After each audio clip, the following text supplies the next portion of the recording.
అనంత పద్మనాభస్వామి నిధి mystery. YouTube ప్రపంచంలో చాలా మంది వ్యక్తులు ఇది ఒక రహస్యమైన విషయంగా, ఏదో అంతుపట్టని మిస్టరీగా చిత్రీకరించి ఈ ఆలయం చుట్టూ ఒక గట్టి కాన్స్పిరసీ థియరీని తయారు చేశారు. జనాల్లో ఆ నిధి గురించి ఏవేవో కట్టుకథలు వల్లి మంచి గ్రాఫిక్ వీడియోస్తో ఆకట్టుకునే వాయిస్ ఓవర్ ఇచ్చి ఒక భయాన్ని, మూఢత్వాన్ని పెంచారు.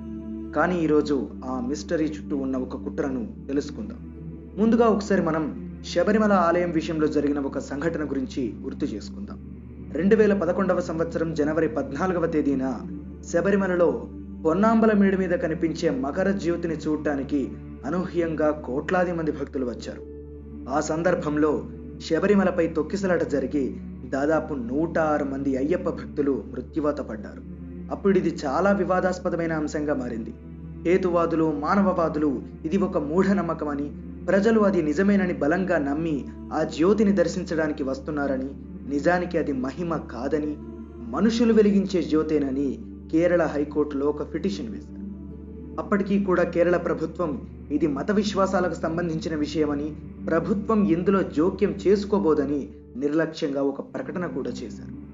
అప్పుడు కేరళ హైకోర్టు ఈ విషయంపై ట్రావెన్కోర్ దేవస్థానం బోర్డుని ప్రశ్నించగా ఆ మకర జ్యోతి కల్పితమేనని, పొన్నాంబల మేడుపై ఉన్న గిరిజనులు దానిని వెలిగిస్తారని హైకోర్టుకు సమాధానం ఇచ్చింది.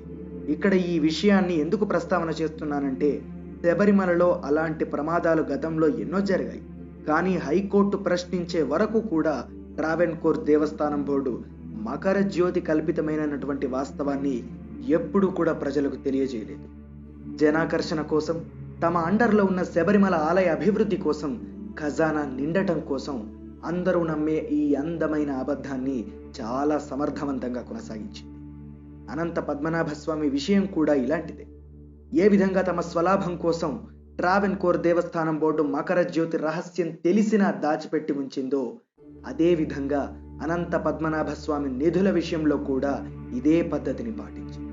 అది ఏ విధంగానో ఇప్పుడు చూద్దాం. పూర్వం భారతదేశంలోని రాజులు దండయాత్రలను ఎదుర్కొనే సమయంలో ఆ రాజ్యానికి సంబంధించినటువంటి సంపదను ఆలయాల్లో కానీ, రహస్య నేలమాలిగల్లో కానీ దాచేవారు. ఆ విధంగానే శ్రీకృష్ణదేవరాయల కాలం నుంచి ఎంతో మంది రాజులు అనంత పద్మనాభస్వామి ఆలయానికి ఎంతో విలువైన సంపదను ఆ ఆలయానికి విరాళంగా ఇచ్చారు. ఇలా వచ్చిన సంపదనంతా సంరక్షించడానికి ఆ సంపదను మొత్తం అనంత పద్మనాభస్వామి ఆలయంలోని నేలమాలిగల్లో ఉన్న గదుల్లో పొందుపరిచారు. 18వ శతాబ్దం నుంచి తిరువాన్కూర్, అంటే ఇప్పుడు ఆధునిక భాషలో ట్రావెన్కోర్, ఈ తిరువాన్కూర్ రాజులు అనేక పిల్ల రాజ్యాలను సామంతులుగా చేసుకుని తమ పరిపాలనను కొనసాగించారు. ఈ రాజ సంస్థానం తిరువనంతపురం కేంద్రంగా ఆధునిక కేరళలోని ఇడుక్కి, కొట్టాయం, అలప్పుల, పత్తినంతిట్ట, కొల్లాం లాంటి జిల్లాలో, అదేవిధంగా తమిళనాడులోని కొంత భాగాన్ని కూడా పాలించేవారు. ట్రావెన్కోర్ రాజ సంస్థానం ఆ సందర్భంలో తమ పరిధిలో ఉన్నటువంటి దేవాలయాలన్నింటినీ తమ ఆధీనంలోకి తీసుకోవడం మొదలుపెట్టారు. చివరికి పాండ్యరాజుల చేతిలో ఉన్నటువంటి శబరిమల ఆలయంతో సహా ఇలా కేరళ రాష్ట్రంలో ఉన్నటువంటి చాలా ఆలయాలను వాళ్ళు హస్తగతం చేసుకోవడం జరిగింది. ఈ ఆలయాల సంరక్షణ బాధ్యత కోసం ట్రావెన్కోర్ సంస్థానమే ఒక బోర్డును ఏర్పాటు చేసింది. దీన్ని ట్రావెన్కోర్ దేవస్థానం బోర్డు అని కూడా మనం పిలుస్తాం. ఈ బోర్డును ఏర్పాటు చేసి ఈ రాజకుటుంబీకులే ఆ బాధ్యతను బోర్డుకు అప్పగించి పర్యవేక్షించేవారు. కానీ మొదటి నుంచి అనంత పద్మనాభస్వామి ఆలయ బాధ్యతలు మాత్రం స్వయంగా ట్రావెన్కోర్ దేవస్థానం బోర్డు కాకుండా ట్రావెన్కోర్ రాజకుటుంబీకులు మాత్రమే దాన్ని చూసుకునేవారు. ఈ నేలమాలిగల్లో దాచినటువంటి నిధి రహస్యం ఈ రాజకుటుంబీకులకు మాత్రమే తెలుసు. అందుకే వీరు ఆ రహస్యం ఎవరికీ తెలియకూడదని 1860లో ఆ గదులను మూసివేశారు. 1950లో ఆ గదులను పూర్తిగా తెరవకుండా సీల్ వేసేశారు. ఇక భారతదేశానికి స్వతంత్రం వచ్చాక కూడా ట్రావెన్కోర్ ఆధీనంలో ఉన్నటువంటి ఆలయాలను ప్రభుత్వం యథాతథంగా వారి యొక్క ఆధీనంలోనే ఉంచి కొనసాగించింది. అంతా బాగానే ఉందనుకున్నటువంటి సందర్భంలో 1991లో ట్రావెన్కోర్ రాజ సంస్థానానికి చెందినటువంటి చివరి రాజు చితిల్ తిరునాల్ బలరామ వర్మ అనేటటువంటి రాజు మరణించాడు. ఆ సందర్భంలో టిపి సుందర్ రాజన్ అనేటటువంటి న్యాయవాది అనంత పద్మనాభస్వామి ఆలయాన్ని ట్రావెన్కోర్ రాజకుటుంబీకుల చేతి నుంచి ప్రభుత్వానికి అప్పజెప్పాలని, అంతా అస్తవ్యస్తంగా ఉందని సుప్రీంకోర్టులో ఒక దావా వేశారు. దాంతో ట్రావెన్కోర్ రాజకుటుంబీకులు కంగు తిన్నారు. సుప్రీంకోర్టులో సుందర్రాజన్ పిటిషన్ను పరిశీలించినటువంటి న్యాయమూర్తులు ఆలయ నేలమాళిగల గురించి తెలుసుకుని ఆ రహస్య గదులను తెరిచి అందులో ఉన్నటువంటి సంపదను లెక్కించాలని ఆదేశాలు జారీ చేసింది.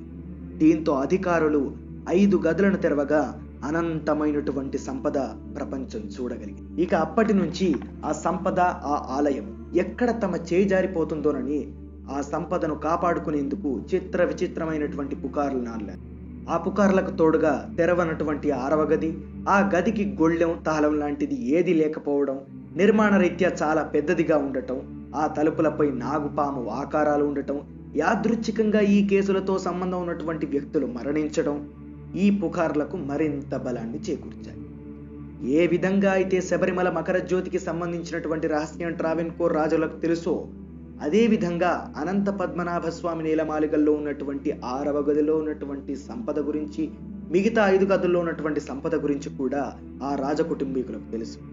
కానీ వారి సంపద ప్రభుత్వపరం కాకుండా 6వ గదిలో ఉన్నటువంటి అసలు సంపద కూడా బయటపడకుండా చేసేందుకే ట్రావెన్కోర్ రాజులు చేసినటువంటి కుట్రలో భాగమే ఈ అనంత పద్మనాభ స్వామి నిధి మిస్టరీ అని పిలవడం.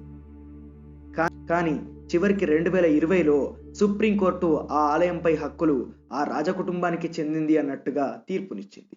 ఇక 6వ గది మిస్టరీ అలాగే ఉండిపోయింది. అనంత పద్మనాభ స్వామి ఆలయానికి సముద్రం చాలా దూరంలో ఉంటుంది.